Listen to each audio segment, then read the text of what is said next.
Coming to you live from Cambridge, Massachusetts, it's Cognitive Dissidence. I'm Jacob Shapiro. Joining me in person is Rob Larity. Say hello to the guests, Rob. Hello, guests. This was the first podcast we tried to record on Cognitive Dissidence channel, and it was too hard for us. I guess we needed to be looking at each other in person. It's actually weird to look at you in person while we're recording right now. I'll have to get used to that. But so the reason we're here is we wanted to talk about geopolitics and investing. And the reason we wanted to talk about that is because, as some of you know, I had my own firm, Perch Perspectives, and the first client for Perch Perspectives was Cognitive Investments. And we've been working together on sort of a client-based relationship, with Perch providing geopolitical insights to Cognitive Investments, and Cognitive Investments integrating that into their investment strategies.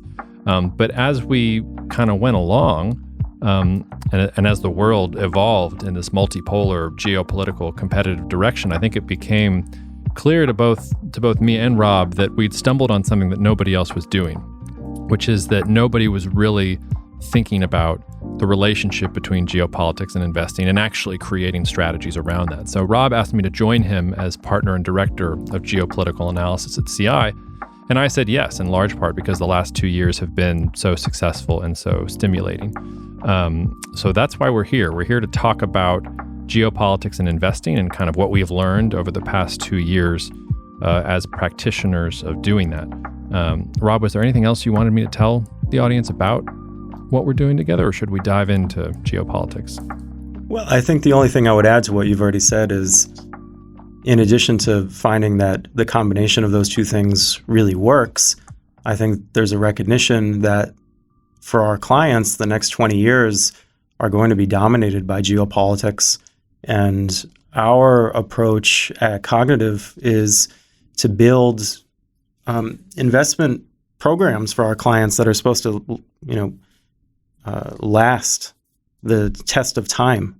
And without having that built into the underlying foundation of everything that we do, we quickly realized that it was fruitless to try to do that. If you look around and see what's happening in the world, how decisions made in Eurasia are impacting markets in the United States, how, a butterfly flaps its wings in China and, tariffs go up on the Canadian border and, affects lumber prices.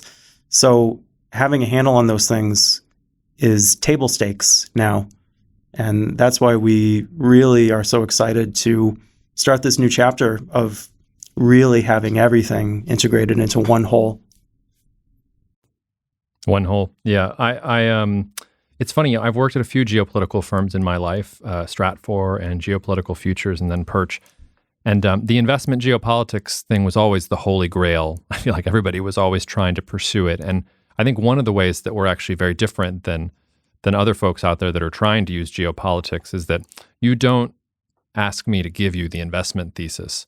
Like, I see a lot of times where people think that geopolitics is going to translate directly into an investment thesis.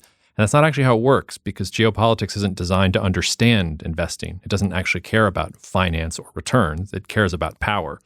So the geopolitics expert understands what's happening politically, and you sort of need to work with somebody who understands investments, which is you in this case, to translate that into actual strategies. And I think that's another way that we're different, because I think you see a lot of people out there who try to do both at the same time.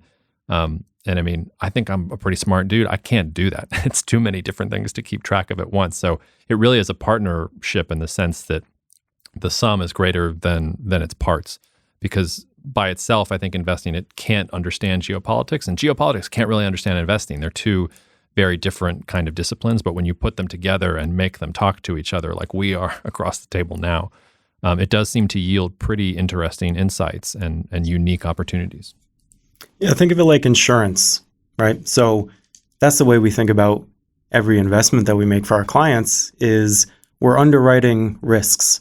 So what is the potential upside risk on this investment, and what's the potential downside risk? And if you're going to be doing that, you need to understand all of the underlying factors that go into that.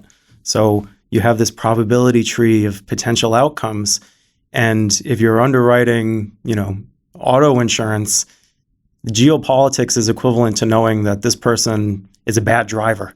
It's a fundamental input. It's not that you're going to take that and that's the investment thesis. It's without that grounding, you're flying blind, if that makes sense. Yeah, one of my favorite stories to tell has been when we were still early on in our partnership and I was trying to impress you.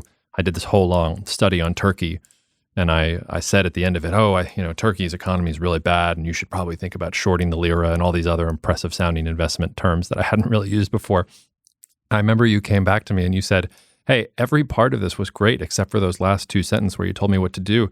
I think you've actually laid out a very compelling contrarian take that is long because I think that you're reflecting the consensus view and there might be something else that's going on here. And it was a very humbling moment for me, but it was also the moment where I realized that both the strengths and the weaknesses of geopolitics when it comes to investing. Because I think geopolitically, I was right. Turkey's been a mess in the last 2 years. But when you look at Turkish equities in those 2 years, they've actually outperformed because a lot of Turks are putting their money into the stock market because inflation has gone crazy. So it's an interesting way, I think, to find contrarian viewpoints too and understand sort of that difference between what's happening and what people think is happening.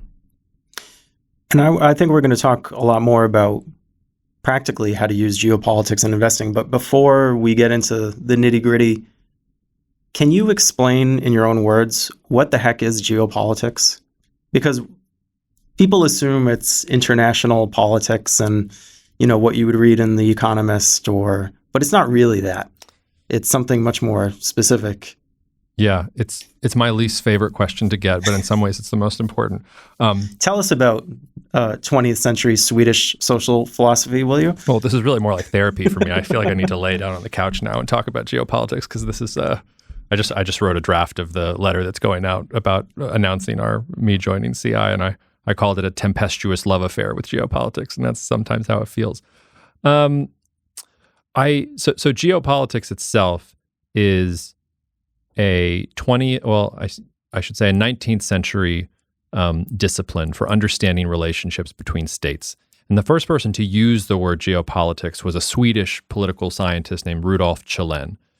Most of his stuff has not been translated into English, so anything I've been able to read of his has been either translated or it's been reviews of some of his work. And he had a much broader theory about how states behave. But it all came down to it's the late 1800s. Think about how social Darwinism and all these biological concepts are becoming embedded in literally everything in the world that we're thinking about. Geopolitics was reflecting that in science itself. And so and geopolitics, I think, actually became a bad word in the 1930s and 40s because Nazi Germany loved that shit. They were like, oh, great, this is a biological justification for the superiority of our race, and we are just elbowing out the weaker populations, and it's all biology, and it's all impulse and instinct, and there's none of this morality that people would normally associate with politics. And that's an example of geopolitics going off the rail, but at its core, geopolitics is really just supposed to be a way of understanding how states are behaving, thinking of them less in terms of their ideology or their preferences, but what they're hardwired to love or what they're hardwired to fear, what things they're incapable of, even if they might want to do it, and also what things they have to do in order to secure themselves.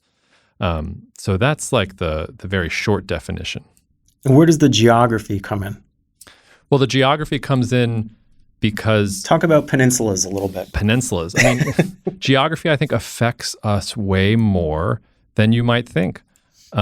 Geography in some ways defines the language you speak, the foods that you like, the smells that you're used to, who your parents are. When you kind of go down the list of things, a lot of that is based on your geography. It also defines what your resource base is, what kinds of food can you actually grow? Do you have access to water? How are you dependent on rivers and other things like that? Do you live in a valley where everybody's kind of hanging out and doing the same thing? Or do you live in different valleys that are all separated by mountains? So everybody has their own little individualistic culture built into it. That's what the Balkans is like and why it's such a mess. So it's really about thinking very clearly about the things that we take for granted. Because I think sometimes it's human instinct to say that we make ourselves and we create our own identity. That's actually a very important thing, I think, today happening in society, the way that people want to carve their identities. But geopolitics is a way of saying, hey, like most of your identity comes from where you came from and about the things that constrained you and the limited number of choices you had because of where you came from. And I mean, the other part of that word, geopolitics, is power. So it's where geopolitics and power, and specifically the way that human communities organize themselves, meet. and how we actually organize our communities within given geographies. Now, this can easily lead to geopolitical reductionism, which I define myself very much against. You will find some geopolitical thinkers who will say, oh, well, there's a river here, so X is going to happen, or the demographic situation is this, so absolutely this is going to happen.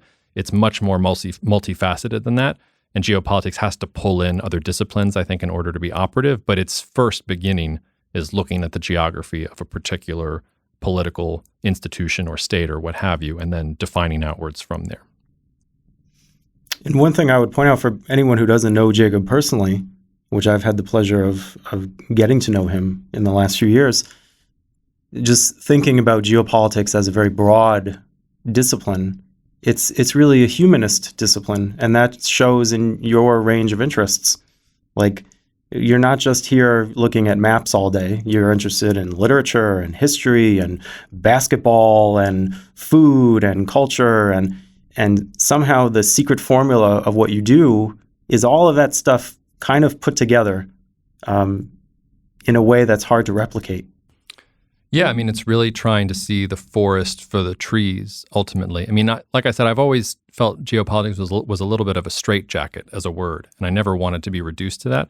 When people ask me how to learn geopolitics, I normally say, go read some novels, or go read some books, or go understand the human condition, or literally do anything. But if you only read geopolitical theory, you're actually not going to create any kind of insights for yourself. So yeah, I mean, I remember very vividly at Stratfor when I was an intern and they were training me, one of the analysts who was training me, shout out Nate Hughes. I remember him telling me about his own training process. And I forget, I think it was about North Korea. The North Koreans had been testing some missiles or something like that when he was training.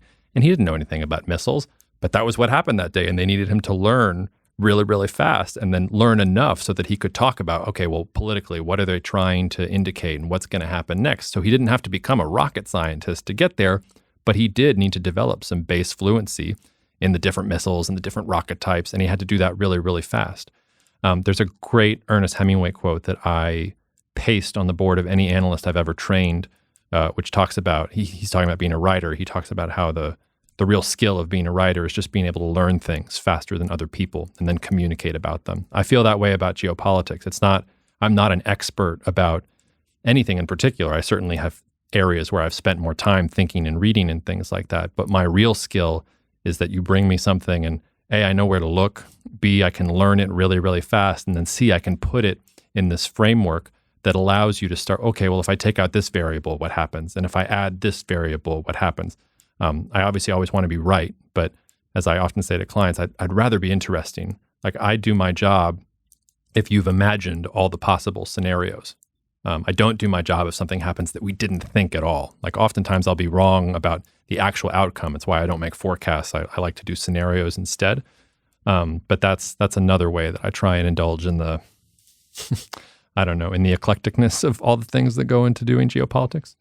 I've had, one of the reasons I left academia was because I had professors who told me that my inability to focus was actually a weakness, and it was in academia because you're supposed to bore down really, really hard into one thing, whereas I'm really about trying to, as you said, understand why this thing happening in China is going to affect the price of shoes in Mexico.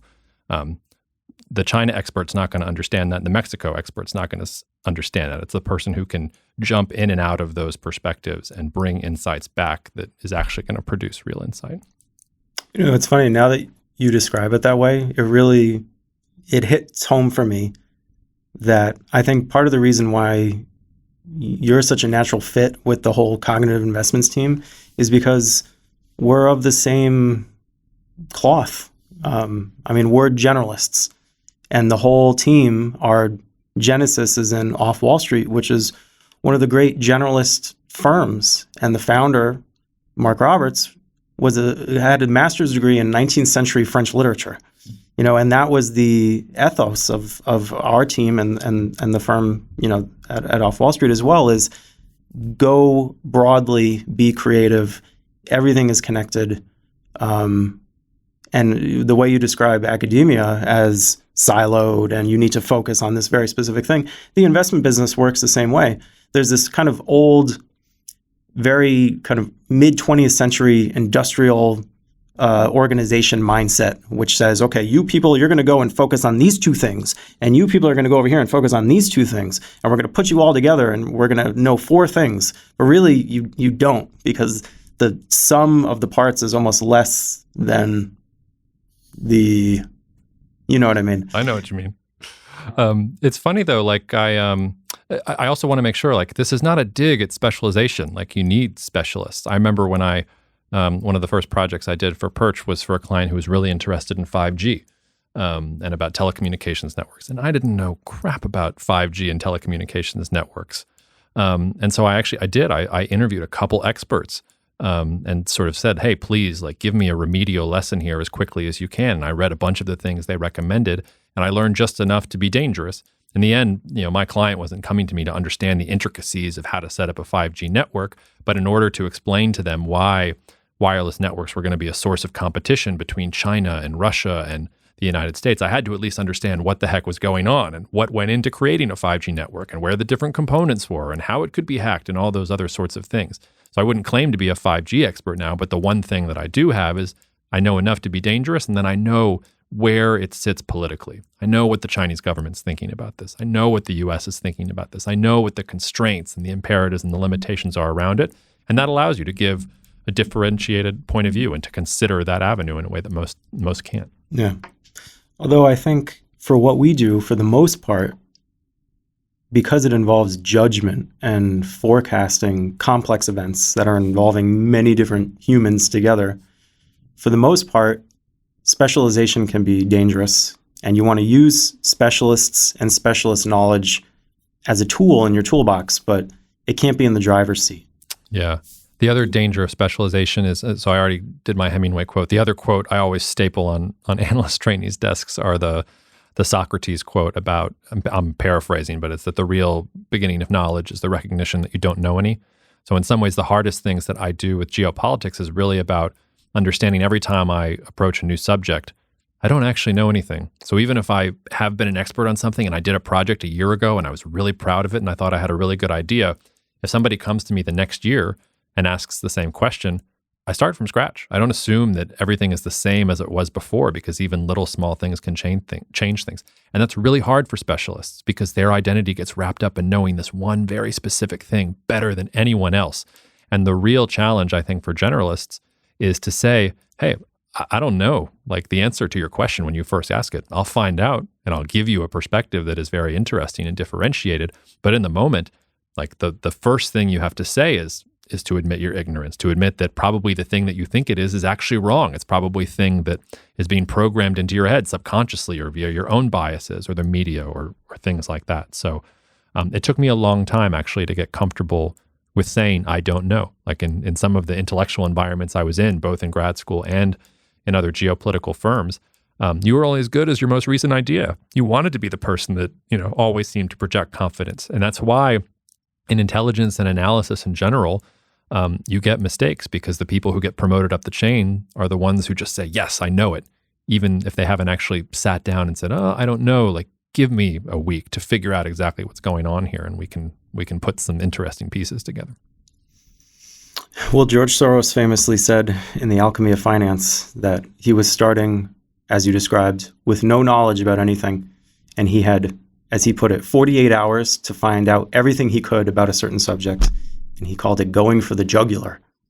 And that's sort of the process that you described, where you have to start from a place of ignorance, but the process of learning gives you an advantage. Like, look at the financial crisis, for example. And we see this in our business all the time, the benefit of outsider knowledge. But who saw the financial crisis coming? Who saw the subprime underwriting problems? It wasn't the bank analysts. It wasn't the Wall Street guys whose job was to focus on 3 banks and know everything about them. No, it was the outsiders who were not bank specialists who came in, noticed something unusual because they didn't assume everything, and they were able to see, hey, that's strange. That doesn't make sense. Yeah, the geopolitics equivalent of what you're talking about is the end of the Cold War, which was all the Soviet experts in the CIA None of them realized that the Soviet Union was about to collapse because they weren't seeing it from the outside. They were just thinking of the Soviet Union, all these they knew all these things about the Soviet Union, except the fact that the system was untenable and that it was collapsing in on itself because they couldn't get that perspective. Well, that was a good wind up into how we're going to use geopolitics into investing. You asked, what is geopolitics? What else do we need to tell the listeners about geopolitics before we get into how to actually use what we're talking about to create investment returns or to give you sort of a safer investment profile in this world? Well, I think an important piece of background to go into is why now? Why are we having this conversation in 2022 and not 2002? What happened to geopolitics? Why did it become less important? Why are there not 50 geopolitical analysts running all over the place? There aren't very many. Well, there are a bunch of self-appointed ones now. Even when I started, I sort of started this journey in 2009, 2010. There weren't a lot of people. There was George, who I worked for, George Friedman. Ian Bremmer was obviously the gold standard. Peter Zion was with Stratfor. I mean, a lot of these people were all kind of in one area, and they've all branched out on their own. But to your point, it's because there was a period there where competition between states wasn't the way that the world was really operating. When the Soviet Union collapsed, the United States became the most powerful country in the world, economically, financially, politically, militarily. There was really no challenger. And because there was no challenger, the United States basically got to make the world in its own image. Now, it wasn't perfect. If you go back, even in the heady days of the 1990s, there were blips that things were wrong. I mean, think about what happened in Somalia. Think about the Balkan Wars. I mean, there were little sort of breadcrumbs. But it seemed like the general trajectory was towards liberal democracy and globalization and capitalism sort of running the show. The best example of this was China. Everybody thought that China was going to amass more wealth and then was going to become more democratic or more peaceful over time. I was just writing a piece for some Canadian grain farmers and talking about how when Tiananmen happened, the Tiananmen Square massacre, where the Chinese came in and crushed these student protests. You probably remember this image of the tank with the lonely man just standing in front of it. If you go back and look at what the U.S. did then, it was remarkably soft. George H.W. Bush actually writes a personal letter to Deng Xiaoping, who was the leader of China at the time, and calls him my dear friend and talks about how I had to do some things in terms of sanctions, but I held back the worst of it because I really believe in the U.S.-China relationship, and here's why we disagree with what you did, but I don't want to interfere in your politics, and I just want you to figure out a way to make this what is best for China. Today, I mean, even, let's forget about Donald Trump and the trade war and all that stuff. I mean, Joe Biden calls Xi Jinping a thug, literally, just sort of offhand, oh, this guy's terrible and he's evil incarnate. And you can sort of see the switch that's happened in the last 30 years from the United States thinking, oh, I can reason with China. I can give China incentives.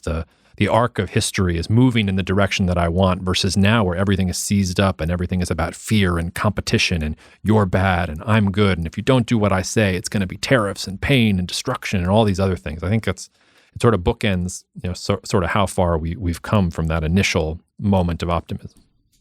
And do you think, and this is not a question that I've asked you before, so maybe you don't have an off-the-cuff answer, but I'm curious, why? Because historically you see these cycles where you have globalization cycles, where there's some international standard that draws countries in like a tractor beam, and they start behaving in similar ways and directing policy in similar directions, whether it be the Washington Consensus or 100 years ago, the gold standard led by the UK, or even 2,000 years ago, the Roman Empire, where barbarian tribes start wearing togas and acting in Roman ways and following Roman laws and that sort of thing.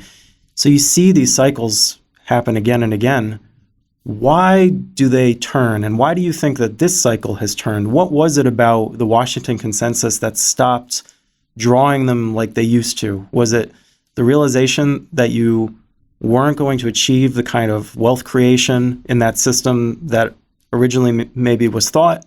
Was it some other issue? Was it more about the United States becoming less engaged? What do you think? Well, first of all, I always have an off-the-cuff answer. I can't promise it's going to be very good, but I always have one. That's why it's off the cuff. I I think the point of your question, though, is to point out how rare this is for this to actually happen. I mean, the Roman Empire was a great example. The British Empire was another example. Usually these situations happen. So, I mean, the British Empire is a good example. The British sort of become that dominant global power because France falls on its face. That was what Napoleon was trying to do. He overreaches. And when France collapses because everybody gangs up against them and they collapse, then Britain is kind of the last man standing. And because geography, they're away from the European continent, they get all the gains of the Industrial Revolution without having to worry about the Germans invading or pushing all the way to Moscow. They can just be on the island and have all their coal and innovate and use their navy to dominate. But again, those periods in history are relatively rare. Things like that have to happen. Your enemies have to collapse.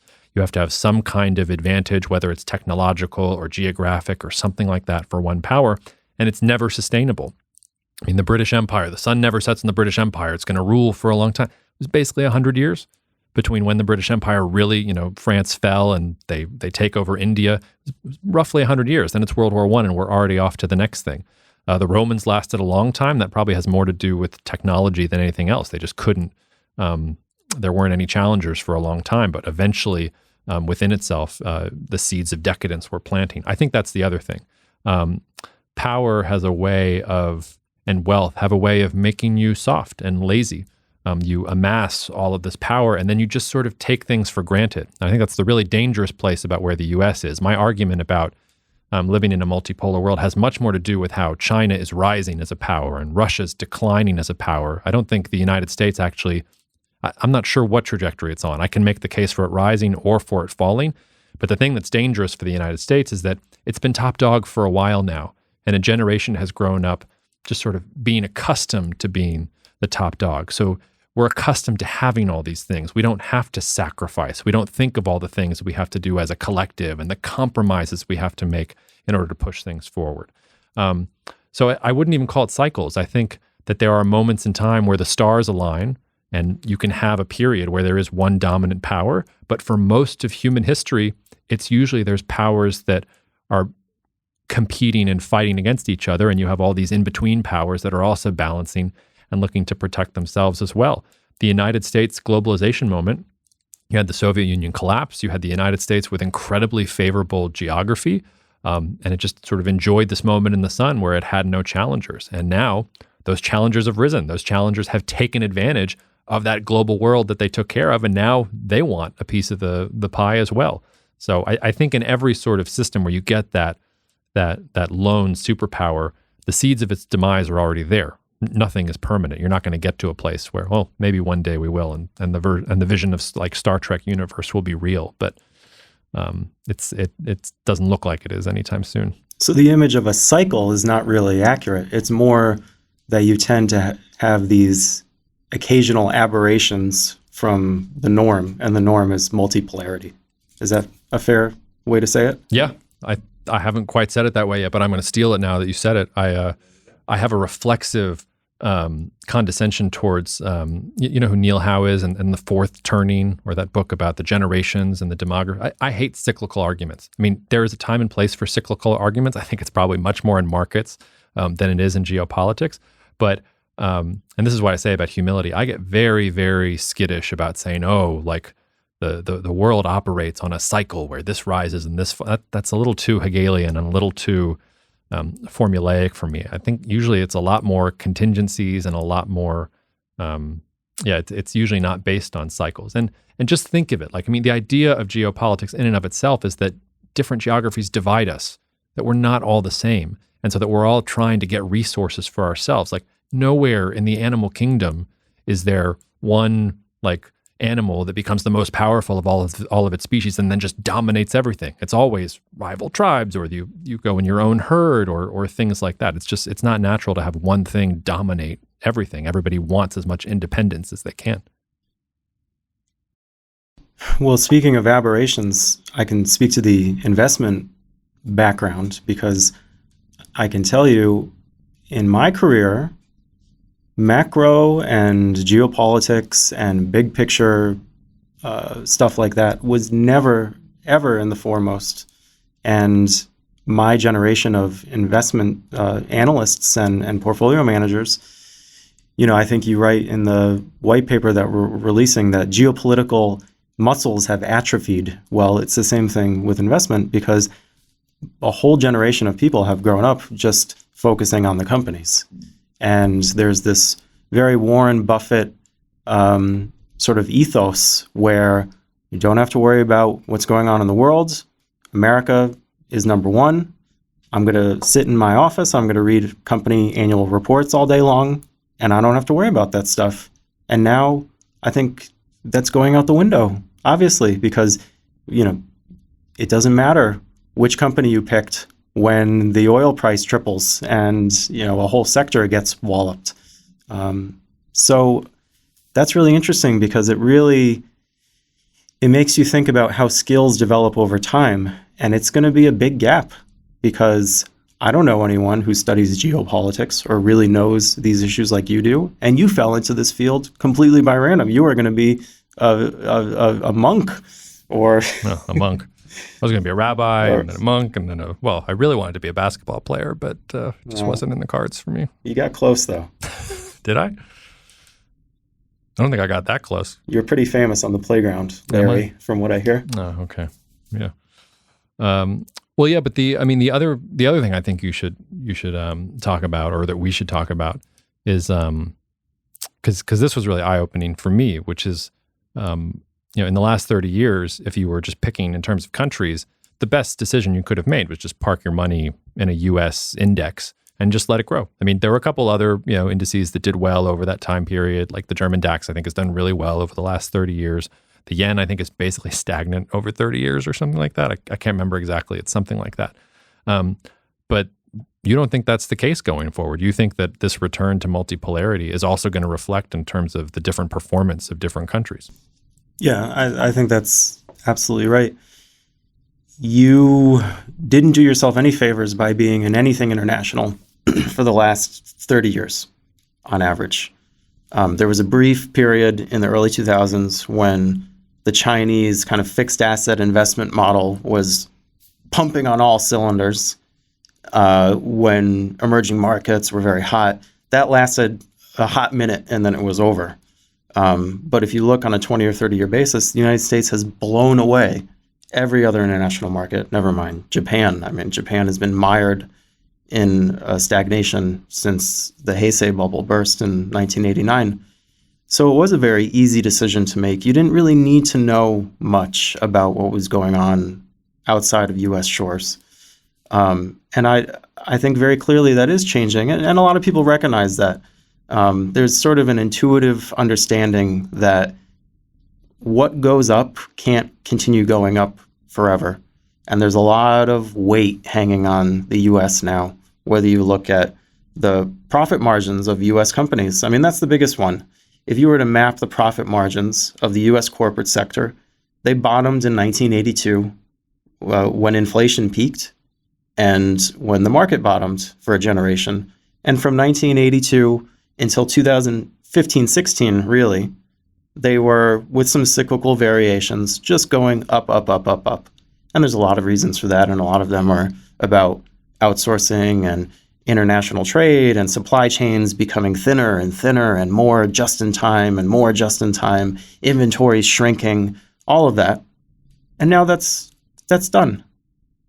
Profit margins, I think, peaked in 2016. And we had a brief spike under COVID because the government was giving everyone money for free. But already it's starting to roll over. And that's probably it for a generation. So if you think profit margins are going to go back to some long-term mean, which generally they do, then the U.S. is going to have this massive wind in its face for a very long time. And on top of that, just valuations are very extended in the U.S. more generally, which is something that people argue about, and we won't talk about it here. But all of that reflects this notion of U.S. dominance and the easy unipolarity that persisted for so long. And you don't need a geopolitical expert to tell you that's done.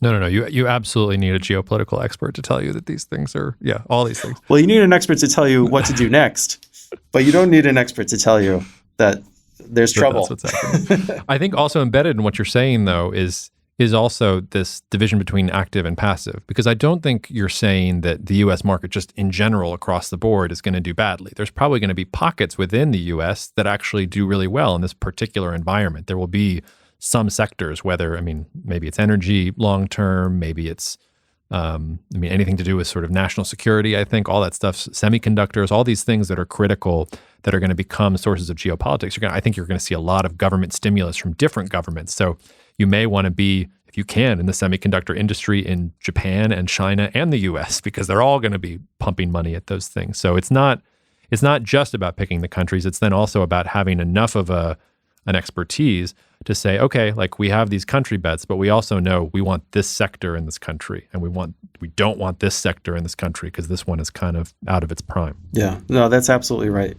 In many ways, it's the death knell of passive investing, I think. And technology plays a big part. And this is really a story about globalization too, because if you look at the US S&P 500 index, for example, it's dominated by 5 or 6 huge information technology companies. And I use that term very specifically because technology is not just information tech. Those are digital computing companies in various forms. And we're, in the 6th or 7th inning of a technological revolution, which is the rollout of digital computing. And I always like I always talk about Carlota Perez, but I really love her book and the way that she describes technological revolutions and what they really mean. And one of the points she makes is that with each general purpose technology that overtakes the world has created a broader and broader geographic network. And the ultimate hypothesis of that is digital technology, because it literally has global standards, global networks, huge dominant companies that can set standards like Microsoft and just spread all over the world. And that was pretty much what we experienced for the last 30 years. You saw tech giants come out, establish network effects in various segments of the market, aggregate all the supply on one side, and print money. And that is a very easy investment thesis. And now, as you've written about many times recently, that's all getting topsy-turvy because those artificial barriers are coming up. You're not going to have Google in China. You're not going to have Microsoft in China, for example. And this balkanization of the tech world is throwing a monkey wrench into what should be this natural progression. So that's a huge disruption. On top of kind of the technology thing, there's a chart that I really like that we put in the white paper, where we look at just cyclically how different countries and by association different industries across the world are moving together or not. And it's really fascinating because if you look at, say, the progression of interest rates in the US and the EU and China and put them on a map against each other, it's like a synchronized wave, cycle after cycle throughout the 1990s and all the way heading into the 2008 crisis. And then after 2012, it's like a plate of spaghetti. All of the lines start going in different directions. And that's even more so today. As we talk today, the United States is heading into a recession, China's heading out of a recession, and Europe is sort of somewhere in between. And that's really weird. And it really impacts where should you be investing and which sectors within each of those economies, and everything's doing its own thing. So there's all these different areas of volatility and change that just didn't exist before. Yeah, and I just want to underscore what you said about technology, because I think that point's really gets lost. Because the internet and technology in particular, has done amazing things over the past 30 years, especially done in the service of globalization. But these governments have turned against it, and it's not an ephemeral thing. And at the end of the day, this is now my geopolitical bias showing, but I think the state is going to win. If the state decides that it wants to do something, or that technology may not pass certain borders or may not enter certain borders, they'll figure it out. I think I said in the paper that China's Great Firewall, where they were preventing information from being accessed by Chinese citizens, Everybody thought they were the outlier. Oh, this is this weird thing that China's not going. They're going to restrict things on the global internet. But now everybody's doing it. Russia's doing it. Turkey's doing it. You look at all these different countries, and they're using the tools of technology for their own political purposes. I think we think of technology as apolitical, but it's actually super political. I mean, just think about all the parts that go into your iPhone and where are they sourced from, and how do you get them in such a way that it only costs you a couple $100? You need, open sea lanes so that you can go get the cobalt or wherever it is in sub-Saharan Africa. You need free trade so that's not exorbitant to get it. You need to be okay with a global system where some people are getting paid, no wages at all, or even have child labor to get the resource out of the ground and get it to you because you're the top dog and everybody else kind of has to revolve around you in the global economy. So even sort of in our iPhones is this sort of the age of globalization, and it's going to be a lot harder. A lot of these countries they're not going to care so much about efficiency if they can't protect what they've already owned. I mean, China's learned that the hard way in the trade war. Huawei went from being a globally dominant company in 5G to just serving the Chinese market. The Chinese market's big enough so that Huawei will be fine. But the United States the United States, the beacon of capitalism, the leader of the Washington Consensus, said not to a country, but said to a company, hey, we're not going to allow you to do this because we think there's a security threat from your government. You can't imagine that even 20 years ago, probably. But I think that brings up a really important point, because when we talk about historically how this has played out in the past, the obvious and most recent corollary is the 1930s, which a lot of people have pointed out, I think, where you have a global system that's breaking down. Countries start acting in, more self-focused ways. Barriers go up, tariffs go up, all the things that we know. And yet the difference today, which I think is really critical and why we're almost in a sweet spot for what we do, is you've had enough time for the networks to build that a lot of that is not going away, even though you may get technical barriers coming up. And the United States is not going to let Huawei operate networks in this country or in our allies and those sorts of issues. We can go today and still buy Chinese stocks. We can go to almost any for now. But it's not like, if you go to the 1920s, the emblem of the 1920s sort of international investor was John Maynard Keynes, speculating on currencies and shorting the franc and buying up companies in Germany and the United States. And then that went away. It got shut down. Germany shut down. All of the international flows essentially got shut down. Countries moved to import substituting industrialization policies. The capital accounts were closed. You're done. If you're in our business, you don't have much to choose from. You can buy railroad stocks and treasury bonds. That's not the case today. And even if you do get at the margin a Russia where all of a sudden it's kaput, that's going to be, I think, very much an outlier. And right now there's something like 60 countries that you can invest in, even through ETFs. You don't even have to set up direct access in those countries. With the proviso that history can sometimes obscure the future, like I absolutely am a proponent of learning history, and history is a good way of understanding where you're going. But sometimes history can give you patterns and you expect history to repeat itself. And usually things don't happen the same way twice. But I would say that the 1930s is an example of where we might be headed in the next 20 or 30 years. But I don't think we're there yet. I think the moment we're at right now is more like the 1890s. Because you're right, in the 1930s, things shut down and the world got very rigid very quickly. What happened in the 1890s was even as you had these rising powers and falling powers that were all eyeing each other, they still kept trading with each other. To your point, the world had become so globalized and everybody had gotten so used to it that there was a certain inertia. So even though the British and the Germans, it was very clear they were on a collision course, trade actually increased. I forget exactly by how much, but like by multiple factors between 1890 right up until 1914. There was even this idea that the world was so globalized that nobody was ever going to go to war again because the world was that globalized. I think it's also an important era because that was also the time of a major industrial technological revolution. And we're kind of, as you said, going through one of those now.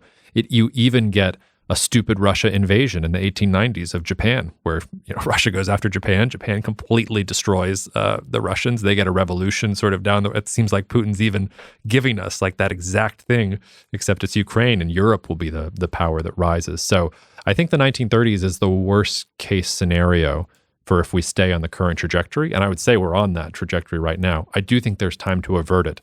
There is time to maybe moderate it or to have some consensus. It's probably not going to be the Washington consensus, but you could imagine a world in which some of these powers would be able to cooperate with each other again. The flip side of that, of course, is COVID should have been that, and it wasn't. It was the exact opposite. Instead of the world joining together to stop a virus that doesn't care, where we're from or what our national security imperatives are, we actually used the virus against the Chinese. And the Chinese, they got the personal medical equipment for themselves, and you had hoarding and all these other things. It was actually a really negative scenario, and suggests, I think, that we're on that trajectory that you laid out.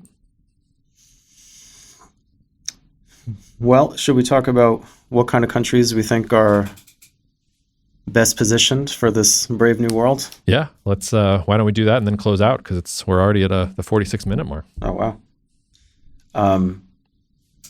Do you want to give some broad ideas about different regions and zones that you think are positively or negatively impacted by everything happening? Sure. So I think the two regions that I'm most optimistic about, the first is Latin America. And Latin America's underperformed for a long time, but the last time Latin America really looked like it was going to be part of or really outperform from an investment perspective was the early 1900s. Argentina actually had a similar level of wealth as France did before World War I, and was considered sort of a sure bet. You can't imagine that now because the Argentinians keep defaulting all the time, and they wouldn't know what sound monetary policy was if it came and introduced itself to them. But in general, the reason I'm optimistic about Latin America is really geographic. They're going to be located very, very far away from a lot of the upheaval that is coming in a world of geopolitical competition. From a resource perspective, they have some issues, especially in terms of water in some countries and how climate change is going to affect a country like Brazil. But by and large, there are very few other regions that are as blessed with resources as Latin America is. So it's really a question of they have the ability, if they can reform their politics, to take advantage of this global situation. But it's not like some other regions of the world where, for instance, Central Asia is just screwed. It doesn't matter what happens. They're running out of water. They can't grow enough food. You're going to see migration flows. They're between China and India and Iran and Russia. I mean, they're just going to get sort of sandwiched between all these powers, and it doesn't matter what they do politically. It's going to be very difficult. Whereas Latin America, they could screw up royally politically and still do really well. The second one, and I think this is more contrarian these days, is I like the European Union, and I like Europe going forward. And as I usually tell audiences when I speak to them now, that's probably the biggest shift in my thinking in the last 5 to 7 years. If you Google my name and find old articles of me from Stratfor or Geopolitical Futures, you'll find very lovely, elegant prose about why the European Union is going to collapse and it can never come together and it's not going to work. And I've really done a 180 on that. I think all those things that were preventing the European Union from realizing its potential, they're all still there. I'm not saying that something has changed internally in the EU. It's what's changed externally. I think those threats are serious enough now that European leaders are not faced with, well, I either do this or Brussels is going to tell me what to do. Now it's I either do this or is Russia going to invade me next? Or is my country just going to become a proxy for China? Or, is a migration crisis from sub-Saharan Africa going to completely overwhelm my borders and I'll have nothing to do with it? I think the fact that those external issues now outweigh the internal issues tells me that the European Union really has to join or die in the Ben Franklin sense of the term. And I think they'll join. I don't think a bloc that is that wealthy and that coherent is going to choose death. So I like the European Union and Latin America. What about you? Or do you want to take the opposite and say where you're pessimistic on? No, I mean, that's where our investments are concentrated. So I wouldn't take the opposite view of that for sure. I guess the way I think about it more generally, because each of these countries we have to evaluate every month going forward. And I'm reluctant to say, 20 years from now, Brazil is where you want to be because something could change and our analysis could change. But I think the way that I think about it, at least, is there's been 3 true growth miracles in the history of the world since the Industrial Revolution, really, in the 20th century at least, like true miracles. There was Japan, there was Korea, and there was China. And all 3 of those countries grew and absolutely exploded during an environment where they were surrounded by foes, where they were fearful of being left behind, and where they had the agency to pursue internal development without being influenced too much. Even though Japan was a close ally of the United States allowed them to pursue their own inward development model that was very not laissez-faire, to say the least. And I think that is the silver lining of the crumbling of kind of the Washington consensus, is you have the scope for other countries to pursue similar policies. Some will be successful, some will be unsuccessful. But I think there's the potential for miracles, growth miracles, in the way that we haven't seen in the last 30, 40 years. So I personally am looking for countries that are taking a purposeful approach to kind of building out their own national capabilities, who are building out and climbing up the knowledge curve to the technological frontier. So I look at places like Turkey, which we talked about, which has a lot of problems, but at the same time, a lot of very interesting developments. And I think a lot of the things that people see as a negative, oh, they're turning away from the United States, they're an ideological enemy, they're doing these policies that we think are ridiculous. In many ways, I think they have a secret silver lining to them, in the sense that they're gaining agency, they're de-dollarizing their economy, they're trying to build out their own manufacturing base and take supply chains away from other areas and dominate their region. Those are the sorts of stories that I would be looking for, at least as 20-year growth opportunities. And when you look at the gap, this is the most optimistic part of the whole thing, I think. When you look at the gap between the wealth of nations and how it's widened, I mean, everyone talks about how the global wealth has increased, but really the gap between the poorest nations and the richest ones has not closed at all in the last 20, 30 years, which is shameful and incredible. When you just think the difference between these guys and these guys is these guys know how to do stuff and these people don't. Literally, like, that's what technology is, knowing how to do stuff. So when you think about where we are with communications, with how labor markets are slowly starting to bleed across borders, which is an investment that we're looking at this Africa opportunity, just for example, I'm very optimistic that you're going to see some of those gaps close, and you could see them close very quickly. And you want to be involved, because that's where the wealth creation, it's going to happen in the United States. I'm optimistic about the United States. It's going to happen in Europe. But when you think of the truly explosive catch-up kind of growth, that's what I would be looking for as far as directing our team. Well, and you're reminding me of Marco Papic, who was on this podcast just a couple weeks ago. He put this in a really good way, I thought, which, and your example about Japan and Korea and China made me think of this, because you're right, Japan developed very differently than, say, the United States would, but Japan, Korea, and China all developed because the United States wants them to. The United States wanted Japan as a counterweight. The United States intervenes in the Korean War and helps Korea develop. Even China. The whole thing about China is Nixon restores relations with China, and there's this sort of bilateral agreement where, hey, we don't like the Soviet Union, we're going to balance together, and economically, we're going to basically outdo the Soviet Union, and that worked. That's exactly what happened. That's a long-winded way of saying, if you went long the countries that the U.S. wanted to prop up in the Cold War or in the globalization era, you did well, because the United States was the dominant power. It won the Cold War, and then you sort of got another multiplier on your effect after the Soviet Union collapses. That's probably not going to be the place anymore that you want to be. You probably want to be in the countries that say, fuck you, America. I don't want to do it your way. I want to do it my way. And to your point, that requires you to be even more skilled in terms of how to invest, because it's going to be harder for a U.S. investor to get into some of these countries because you're going to have those geopolitical tensions. It might not be as easy to go get exposure to the different stocks or the different companies that you want because countries are going to be trying to protect those investments from foreign capital and preventing them from being influenced that way. So I think you're exactly right. Some of what we're looking for here is looking for those countries that are standing up and saying, no, we don't want to do it. We want our own consensus. We want to do things our own way. And those are places that are actually opportunities, even if the mindset of an American investor towards those countries is probably going to be, oh, well, they don't like America, or this is a challenge, or this makes me uncomfortable. I just want to be in the places where we're allies. Like, that might not work anymore unless you sort of think the United States is going to win this multipolar contest at some point in the next 20 or 30 years, which I don't. It's the Turkey dilemma. Mm-hmm. And in addition to the physical access issues, I think there's a mentality issue, which we talked about, this notion of being able to understand from the point of view of a foreign people.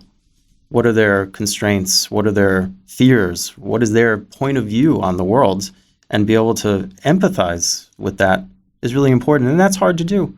And most investors don't think like that, unfortunately, because unless you've made a conscious effort to get your head out of it, everyone reads The Economist magazine every week, and these guys are doing the bad thing, shame on you, and these guys are doing the good thing, we're going to pat them on the back. And that's how you're trained to think. So like Turkey, for example, is doing things that most quote unquote right-thinking investors their heads would explode.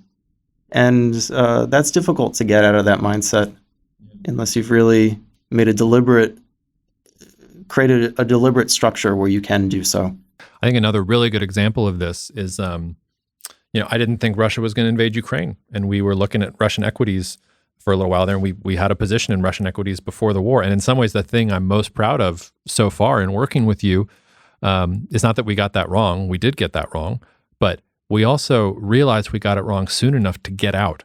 So this goes back to the passive active and what you said about the 20-year time horizon. Like, Russia was actually, it fits that model to a T. It's foreign, it's doing its own thing, it's contravening, norms and pursuing its own aggressive foreign policies. I think Russia made a tremendous mistake in what it did in Ukraine.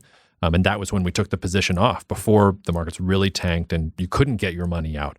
But it's about being able to identify those opportunities, gaining exposure, but then also watching closely enough so that if something does happen that you didn't expect, or if some other contingency happens that challenges the thesis, you can get out first. So you're first in, but you're also first out when something goes wrong. I think that's also a really important part of what we're talking about, because it's not just like, a lot of times I work with clients, or when I worked with clients, they would want me to sort of give them the roadmap for the next 10 years. And I would always tell them, okay, here's the roadmap as of today.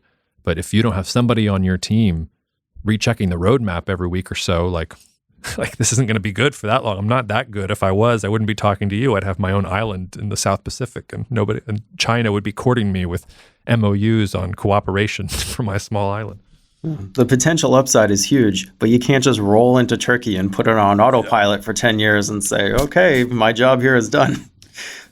No, seriously. I mean, because we're long Turkey right now, but if Erdogan keeps going with inflation, I mean, we may have to say, hey, we're a little early here. We might want to pause and let Turkey digest some of what's been going on, even though we have a nice little gain, I think, already. And I think that's a nice way to round it up, because it sort of encapsulates the culture. And let me toot our own horn a little bit. But the culture that I have tried to create at this firm, and I hope that everyone would agree that this is what it is, which is intellectual agility, generalism, humanism, the willingness to identify when things change and quickly change your mind, and just being more nimble and seeing the little cracks where others aren't paying attention, or where there's biases against something that could represent an extraordinary opportunity. I think, and that's why I started this firm, that sort of intellectual approach is going to be rewarded in spades in this environment. And we will see, but it seems to be going well so far. And if anyone wants to speak with us more about how they can join us on this journey, they're welcome to reach out to us. Yeah, and I think it's also a good way of closing by saying that's why we're called cognitive dissidents. That's right. We're out here because we're trying to go against the grain. So, all right, that was Rob. I'm Jacob from Cambridge. Hopefully that all recorded. Well, it definitely recorded. Hopefully it recorded in the quality that we're used to. I'm a geopolitics guy. I'm not a audio guy, and I had to set up these mics myself. So if you're listening to this and it sounds good, I did well. But anyway, Rob, thanks. The white paper, if you want to. Yes. Please, if you it'll be on our website, cognitive.investments, if you want to check out the white paper. I think it's a pretty good read. And if you just want more information about the firm, cognitive.investments is where to go. And if you want to write to us directly, whether it's you have thoughts about the podcast or you have thoughts about investments, or you can really email me for any reason that you want. I'm Jacob@cognitive.investments. Rob is Rob@cognitive.investments. Somebody will definitely get back to you if you write to us. So other than that, anything I missed? I don't think so. All right. We'll see you out there, y'all. Cheers. Thank you.